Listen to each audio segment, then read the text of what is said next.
गुरुदेव दत्त नर्मदे हर. मी यशश्री धनेश बार्शीकर जनमंगल साप्ताहिकाचे मनःपूर्वक आभार मानते की त्यांनी आम्हा सर्व लेखकांना जल्लोष मराठी या माध्यमातून आमचे मराठी प्रत्ययाची जी भावना आहे त्याचं सादरीकरण करण्याकरिता संधी दिली. आज मी तुमच्यासमोर एक लघुकथा प्रस्तुत करत आहे.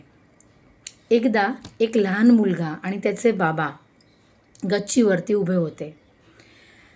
तो लहान मुलगा अचानकच त्याच्या बाबांना एक प्रश्न विचारतो. प्रश्न असा असतो की बाबा बाबा देवाची साईज काय? म्हणजे देव छोटे की देव मोठे? कारण की बऱ्याचशा कथांमध्ये त्यांनी ऐकलेलं असतं की देवाने छोटं स्वरूप धरलं, मग देवाने मोठं स्वरूप धरलं. आता हा कन्फ्यूज असतो, ह्याला समजत नाही की देव मोठा की देव छोटा, म्हणून तो त्याच्या बाबांना विचारतो. त्याचे बाबा विचारात पडतात आणि मग अचानक तिकडनं एक विमान वरनं जात असतं. तर त्या विमानाकडे बोट दाखवून त्याचे बाबा त्या मुलाला विचारतात की बाळा मला सांगतं की या विमानाची साईज काय आहे? तेव्हा तो मुलगा म्हणतो बाबा हे तर खूपच लहान आहे. बरोबर ना, मी बरोबर सांगतोय ना? त्याचे बाबा हसून म्हणतात ह्याचं उत्तर मी तुला उद्या देतो. दुसऱ्या दिवशी बाबा त्याला विमानतळी घेऊन जातात आणि एक भलं मोठं विमान तिकडे उभं असतं. त्याला बघून बाबा विचारतात की बाळा हे विमान तुला कसं वाटतंय?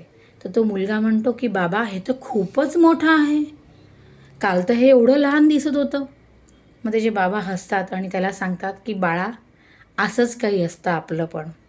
जर आपलं नातं देवाशी खूपच जवळीक असेल तर देव आपल्याला मोठा व्यापक वाटतो, तो शक्तिमान वाटतो.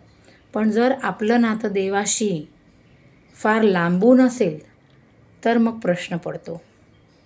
म्हणून आता आपणच आपला विचार करावा की आपण आपल्या मनामध्ये विचार करावा की आपली जवळीक देवाशी किती आहे आणि त्यावर अवलंबून आहे की देव कसा आहे.